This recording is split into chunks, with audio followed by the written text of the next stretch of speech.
Good morning student.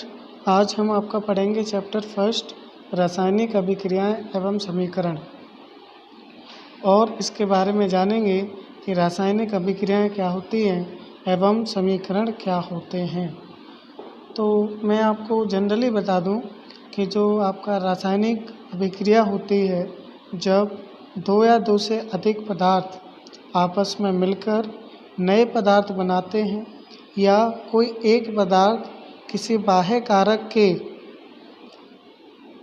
द्वारा आपस में टूटकर नए पदार्थ बनाता है, तो उसे हम रासायनिक अभिक्रिया यानी कि केमिकल रिएक्शन आपका कहते हैं। ठीक है। और उसके बाद आता है आपका रासायनिक समीकरण। उसके बाद आता है आपका रासायनिक समीकरण।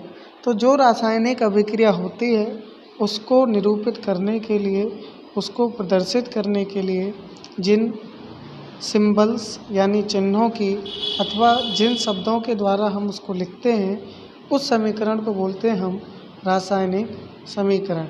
आइए इसका एक एग्जाम्पल देखते हैं।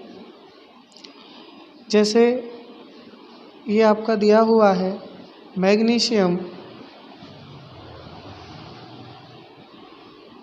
मैग्नीशियम जब आपका ऑक्सीजन के साथ अभिक्रिया करता है तो बनाता है आपका मैग्नीशियम ऑक्साइड। ठीक है बच्चों। तो मैग्नीशियम और ऑक्सीजन ने मिलकर बनाया आपका मैग्नीशियम ऑक्साइड। ये तो हो गई आपकी रासायनिक अभिक्रिया, लेकिन हम यहाँ इसको लिख रहे हैं जैसे मैग्नीशियम प्लस ऑक्सीजन और मैग्नीशियम ऑक्साइड। तो ये एक अभिक्रिया को निरूपित कर रहा है, इसलिए इसको बोलते हैं हम आपका रासायनिक समीकरण। और स्टूडेंट्स, जो आपके लेफ्ट में लिखे जाते हैं इनको बोलते हैं हम अभिकारक, यानी अभिक्रिया से पूर्व पहले लिए जाने वाले पदार्थों को बोलते हैं अभिकारक, और अभिक्रिया के बाद जो नए पदार्थ बनते हैं उसको बोलते हैं हम उत्पाद यानी कि प्रोडक्ट। ठीक है। आइए अब चलते हैं हम अभिक्रिया के प्रकारों के बारे में जानते हैं। उससे पहले एक टॉपिक है इसमें, संतुलित रासायनिक समीकरण। संतुलित रासायनिक समीकरण क्या होता है आपका? संतुलित रासायनिक समीकरण यानी कि बैलेंस केमिकल इक्वेशन। इसमें क्या है, जितना आपका अभिकारक का द्रव्यमान होना चाहिए उतना ही आपका जो उत्पाद बन रहा है उसका द्रव्यमान होना चाहिए। ये आपका संतुलित रासायनिक समीकरण होता है और इसको करना आवश्यक होता है। ठीक है। आइए आगे चलते हैं और एक एग्जाम्पल देखते हैं। संतुलित रासायनिक समीकरण करने के लिए हम क्या करते हैं। ठीक है। जैसे ये आपको दे रखा है Fe यानी कि आयरन रिएक्ट कर रहा है आपका वाटर से और बना रहा है Fe2O3 इंटू H2। तो उसको हम चेक करते हैं कि आपका बैलेंस है या नहीं है। तो यहाँ आप देखिए Fe का 1 है और यहाँ Fe के 3 हैं। ठीक है। यानी Fe का एक तरफ तो 1 एटम है और एक तरफ 3 एटम है, और दूसरी ओर आते हैं H2 का यहाँ 2 है, यहाँ H2 का 2 है, यानी हाइड्रोजन तो बैलेंस है। लेकिन यहाँ आप देखोगे जो O है, O का आपका 4 है, यानी 4 एटम है, और बाईं तरफ आपका ओनली O का 1 एटम है।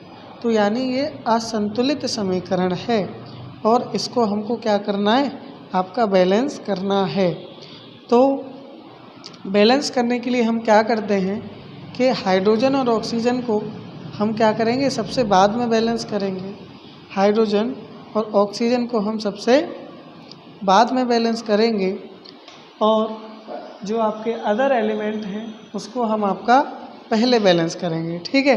तो बैलेंस होके जो आपकी इक्वेशन आएगी वो कुछ इस प्रकार से आएगी, यानी Fe के आगे आपका 3 हो जाएगा, H2 के आगे आपका 4 आ जाएगा, और Fe2O3 प्लस 4H2। आइए इसको चेक करते हैं कि ये बैलेंस है कि नहीं है। यहाँ आप देखिए Fe के 3 एटम, यहाँ भी Fe का आपका 3 है, यानी Fe बैलेंस है आपका। अब हम हाइड्रोजन का देखते हैं। हाइड्रोजन का 4 2 जा 8, यानी ये 4 और इस 2 का क्या हो जाता है, मल्टीप्लाई हो जाता है, तो 4 2 जा 8 हो जाएगा आपका। और इधर आप देखोगे तो 4 2 जा 8, इसका मल्टीप्लाई होगा तो ये भी आपका बैलेंस है। ठीक है। अब बात करते हैं हम ऑक्सीजन की। ऑक्सीजन का आप देखोगे तो O का कितना है यहाँ पे 4 है और यहाँ भी ऑक्सीजन का 4 है। तो इस प्रकार से ये आपकी जो इक्वेशन है, जो रासायनिक समीकरण है, वो आपका बैलेंस हो जाएगा। आइए अब आगे चलते हैं हम।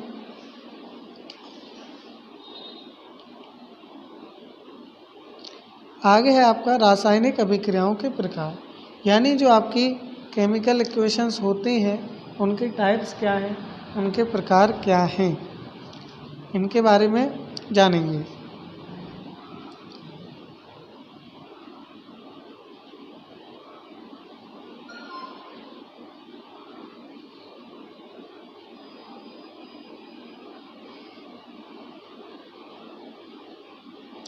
तो सबसे पहला जो अभिक्रिया का प्रकार है ये है आपका संयोजन अभिक्रिया। ये है आपका संयोजन अभिक्रिया, इसको बोलते हैं हम कॉम्बिनेशन रिएक्शन। तो आइए समझते हैं कॉम्बिनेशन रिएक्शन क्या होता है। संयोजन अभिक्रिया वो अभिक्रिया होती है जिसमें आपका कोई दो अभिकारक या दो से संयोजन अभिक्रिया वे अभिक्रिया होती हैं जिनमें आपके कोई दो अभिकारक अथवा दो से अधिक ज़्यादा अभिकारक आपस में मिलें और आपका एकल उत्पाद यानी कि सिंगल प्रोडक्ट बनाते हैं, संयोजन अभिक्रिया कहलाती हैं। ठीक है, आइए इसका एक एग्जांपल देखते हैं हम।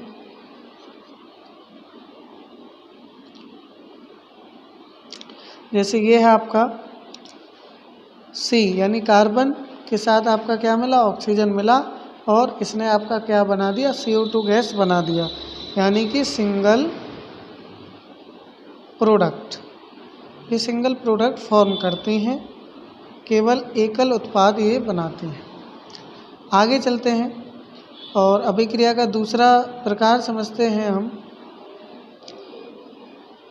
अभिक्रिया का दूसरा प्रकार है आपका वियोजन अभिक्रिया। इसको बोलते हैं हम डिसजॉइंट रिएक्शन। डिसजॉइंट रिएक्शन आपका क्या होती है, ये संयोजन अभिक्रिया का विपरीत है, उल्टा है। इसमें क्या होता है, कोई एकल अभिकारक होता है, वो आपस में वियोजित होकर यानी टूटकर नए दो या दो से अधिक पदार्थ बनाता है। इसे हम आपका वियोजन अभिक्रिया कहते हैं। आइए इसका एक उदाहरण समझते हैं हम। देखिए जैसे कि इसमें आपका दे रखा है 2FeSO4 यानी ये फेरस सल्फेट है, इसको हरा कशिश भी हम बोलते हैं जनरल नेम में। तो ये आपका इसको हम क्या कर रहे हैं, हीट कर रहे हैं यानी उष्मा दे रहे हैं। तो ये आपका ब्रेक हो जा रहा है Fe2O3 में प्लस SO2 में प्लस SO3 में। तो कोई एकल अभिकारक आपस में वियोजित होकर दो या दो से अधिक नए पदार्थ बनाता है, उसे हम आपका वियोजन अभिक्रिया कहते हैं। आइए आगे चलते हैं अब। आइए स्टूडेंट्स, अब हम समझते हैं आपका विस्थापन अभिक्रिया यानी कि डिस्प्लेसमेंट रिएक्शन आपका क्या होते हैं। विस्थापन अभिक्रिया वे अभिक्रिया होती हैं जिसमें जब कोई एक तत्व किसी दूसरे तत्व को उसके यौगिक में से विस्थापित कर देता है एवं स्वयं उसकी जगह पर आ जाता है, उसे हम आपका विस्थापन अभिक्रिया कहते हैं। ठीक है, आइए इसका हम एग्जाम्पल समझते हैं एक। जैसे कि आपका दे रखा है एक एग्जाम्पल, Fe आपका यानी कि आयरन रिएक्ट करता है आपका किससे, कॉपर सल्फेट से यानी CuSO4 से आपका क्या करता है, अभिक्रिया करता है और बनाता है आपका FeSO4 इंटू C+Cu। तो इसको देखिए एक बार, ये आयरन है, ये क्या किया, CuSO4 के पास गया। तो जब कोई एक तत्व किसी दूसरे तत्व यानी कॉपर को क्या कर रहा है, यहाँ पे सेपरेट कर रहा है। तो जब कोई एक तत्व किसी दूसरे तत्व को उसके यौगिक यानी ये CuSO4 कंपाउंड था, तो उसको कंपाउंड में से Cu को अलग कर दिया, तो उसके यौगिक में से उसको हटा देता है एवं स्वयं उसकी जगह पे आ जाता है, यानी आयरन सल्फेट FeSO4 कॉपर की जगह पे आयरन आपका आ गया। तो इस प्रकार की अभिक्रिया को हम आपका विस्थापन अभिक्रिया कहते हैं। आगे चलते हैं। अब है आपका द्विविस्थापन अभिक्रिया यानी double displacement reaction. Double displacement reaction, द्विविस्थापन अभिक्रिया। ये कौन सी अभिक्रिया होती हैं? वे अभिक्रिया जिनमें आपका आयनों का आदान प्रदान होता है द्विविस्थापन अभिक्रिया कहलाती हैं। यानी आयनों के आदान प्रदान के फलस्वरूप इसमें आपका नए उत्पाद बनते हैं, नए प्रोडक्ट बनते हैं। आइए इसको समझते हैं एक एग्जाम्पल के द्वारा।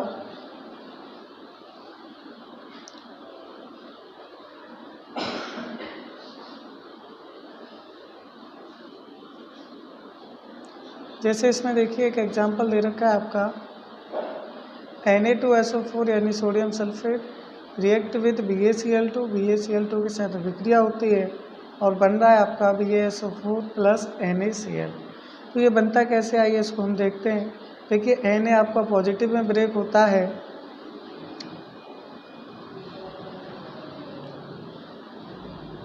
जो आपका Na है वो आपका पॉजिटिव में ब्रेक होता है, SO4 नेगेटिव में, ये पॉजिटिव में, ये नेगेटिव में। ठीक है, तो क्या होता है, जो पॉजिटिव वाला है वो आपका नेगेटिव के पास जाता है और यहाँ से ये जो पॉजिटिव वाला है ये आपका Cl के पास आता है, यानी एक्सचेंज ऑफ आयंस, आयनों का आदान प्रदान। तो Ba और SO4 मिलकर आपका BaSO4 बनाते हैं और Na और Cl मिलकर आपका 2NaCl। देखिए Cl का 2 है, Cl का 2 है, इसको समझ लीजिए। Na2 यानी Na के नीचे आपका क्या लिखना है, Na का 2 और Cl का 2, तो इसके आगे हम लगा देंगे 2, तो जिससे Na का भी 2 हो जाएगा और Cl का भी 2 हो जाएगा। क्योंकि आपका Na2 और Cl2 ऐसा कोई फॉर्मूला नहीं होता है, ठीक है, इसलिए इसको हम यहाँ पर इसे ना लगा के इसको लगा देते हैं हम सीधे आपका आगे। ठीक है, चलिए ओके। तो स्टूडेंट, इसमें आपने समझा रासायनिक अभिक्रिया क्या होती है, रासायनिक समीकरण क्या होता है, उसको संतुलित कैसे करते हैं और आपका रासायनिक अभिक्रिया के प्रकार क्या होते हैं। आगे की वीडियो में हम समझेंगे इससे संबंधित और टॉपिक, अपचयन, उपचयन, रेडॉक्स अभिक्रिया एवं संक्षारण और विकृत गंधिता, ये समझाएंगे हम आपको नेक्स्ट वीडियो में। तब तक के लिए धन्यवाद।